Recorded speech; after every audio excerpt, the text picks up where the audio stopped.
Muri yeZimbabwe ndadzoka zvekare nema-updates manyama andinogara ndakakubatirai pachannel yenyu panapa paKulian TV. So kana uchinge wasvika panapa iri first time yako, ndanga ndichikukumbirisawo kuti utange nekulike this video, ubva wasubscribe kana usati.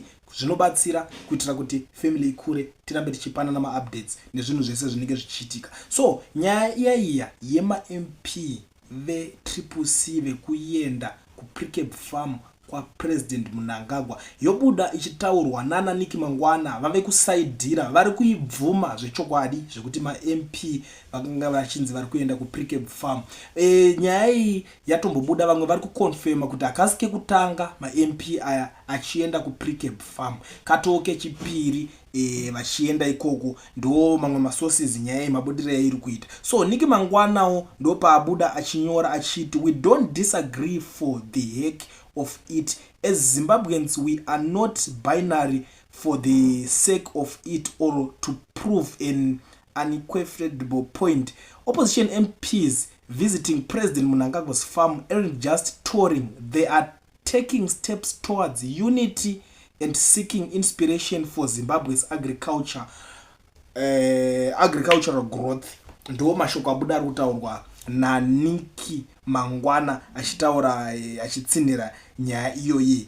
Ndambotaurawo zvangu nemumwewo MP wendanga ndichitaura naye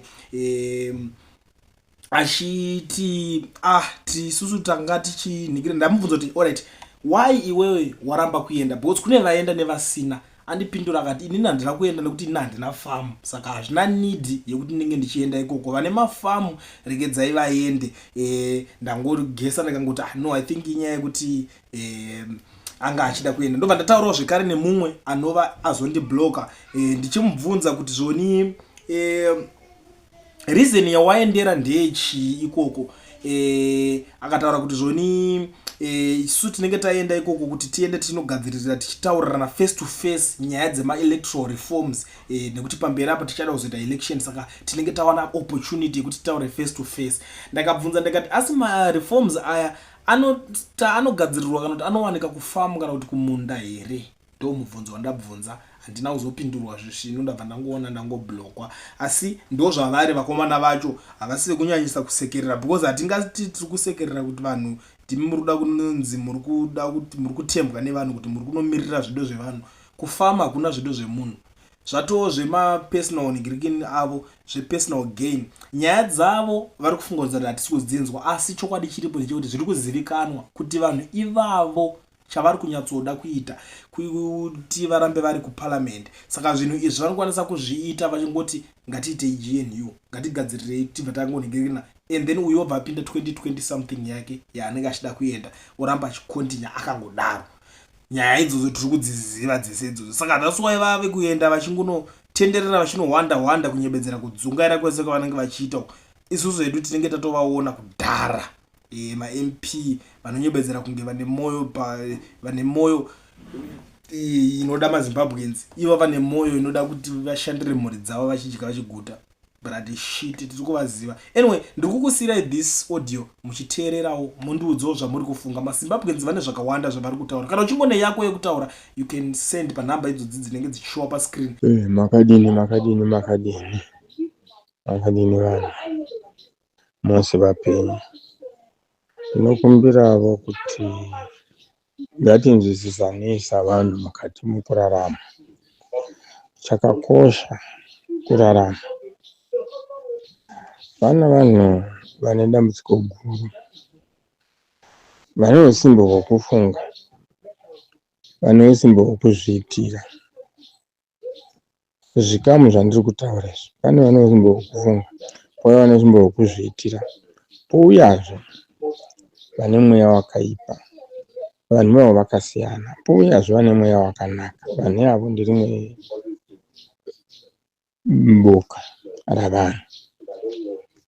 Ndizvo zvatinofanirwa kugara takawisana nazvo.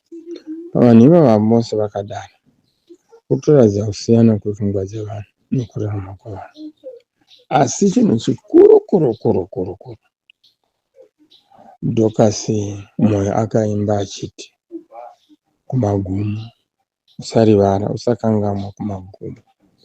magumo ezvinhu ndozvinhu zvakakosha paupenyu hwemunhu mumwe nemumwe. Pedzisira chaunoita pakupedzisira ndochakakosha pavanhu, asi ukanyanyazve kuita zvakanaka ukakanganwa kuti usakanganwa kuti hapana isingaperi, uye vanhu regai kubvuma kuitisiwa zvakaipa nevamwe vanhu. Pane vanhu vanonyengera muFacebook kana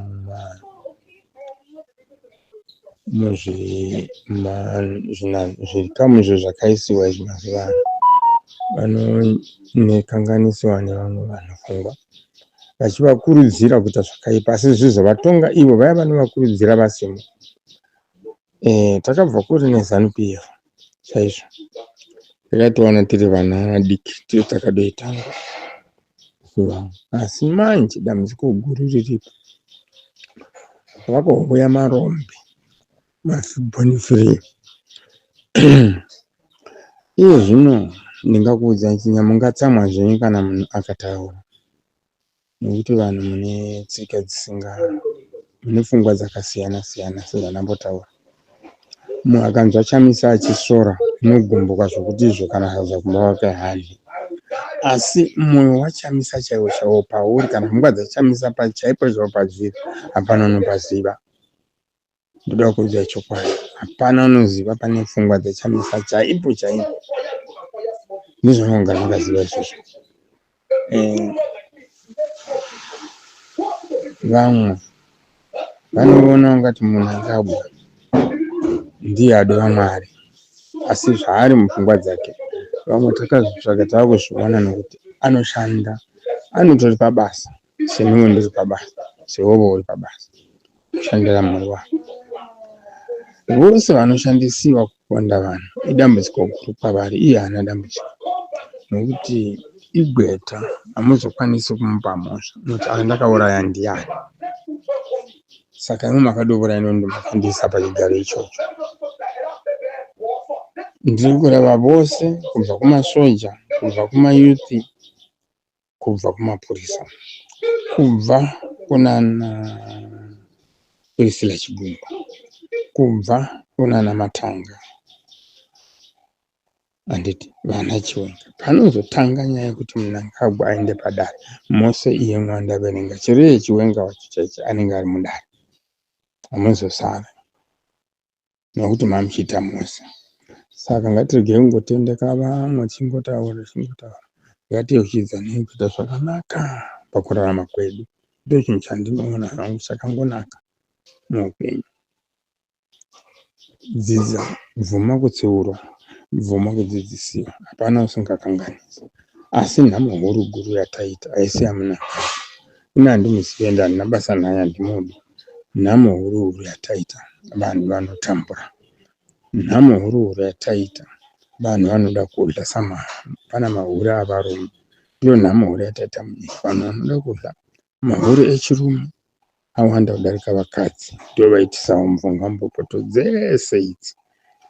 Ndinotenda zvikuru kana Mnangagwa akadzinga mhomho dziri mubato, dziri muofisi make. Vose zvavo, chero iye Chiwenga wacho ngabve. Vose vanhu vaanga achishanda naMugabe ngavabvisiwe naMnangagwa, asara ari one, atsvage ma new faces. Tatenda.